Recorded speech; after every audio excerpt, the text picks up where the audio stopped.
So I was in the Battlerealm Brawl, right? And that gave me a 7-star selector, and I was so indecisive for a very long time about this choice because there are just so many good 7-star characters.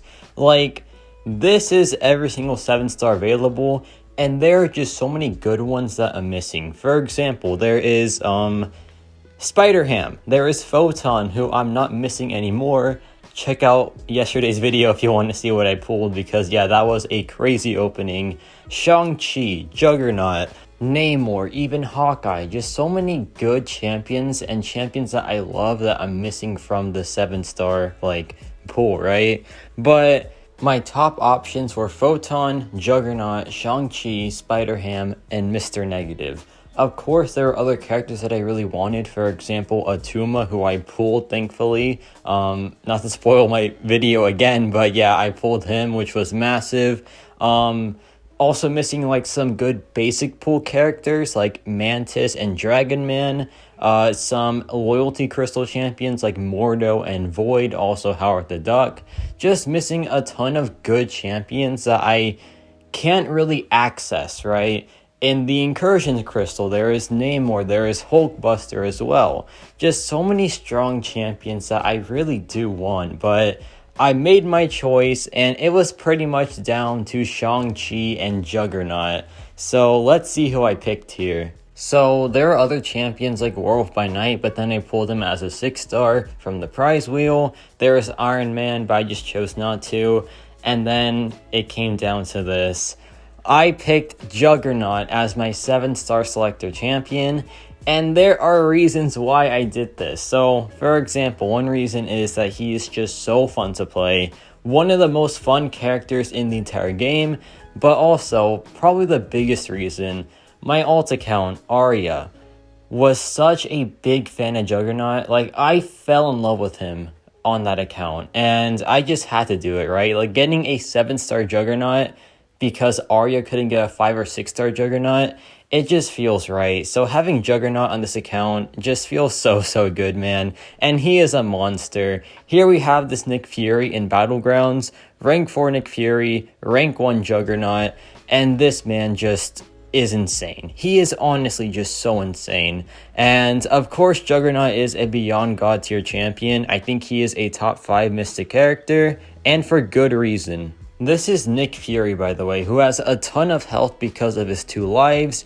but that doesn't matter because check out how strong Juggernaut is here. I take a hit, doesn't matter, the fight is done, and that was a 44-second takedown of a rank 4 Nick Fury with my rank 1 Juggernaut.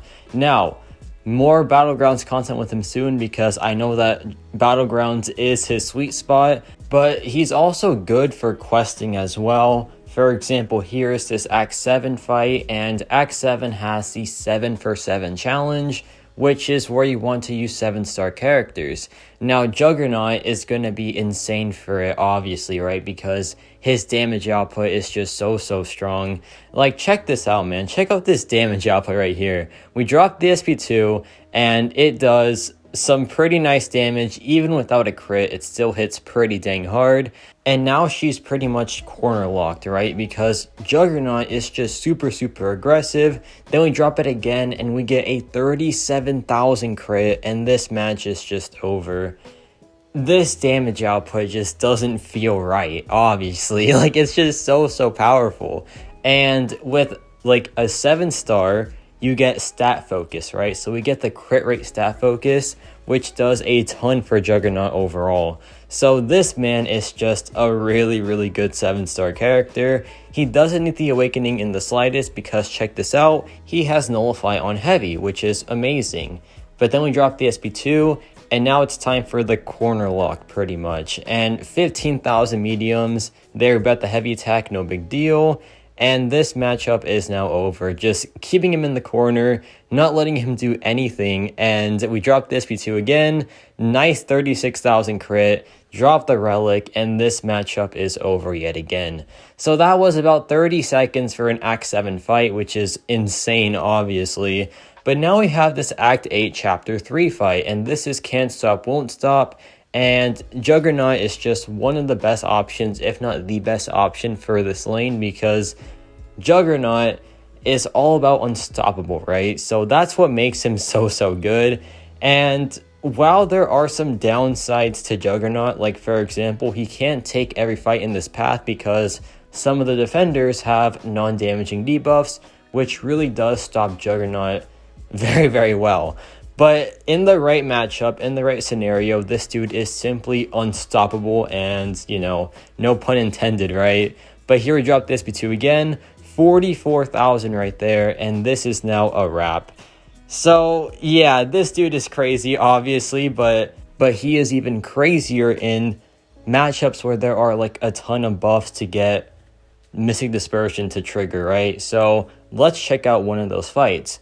Now, Juggernaut Unduped still has buff control, but his buff control isn't the best out there, and it is pretty limited because it's just 2 staggers on the heavy attack, and if you spam heavy attack, you miss out on a lot of damage output, right? So his buff control isn't what he's known for, obviously. When he's awakened, it becomes a bit better, but I feel like it still isn't even all of that when he's awakened.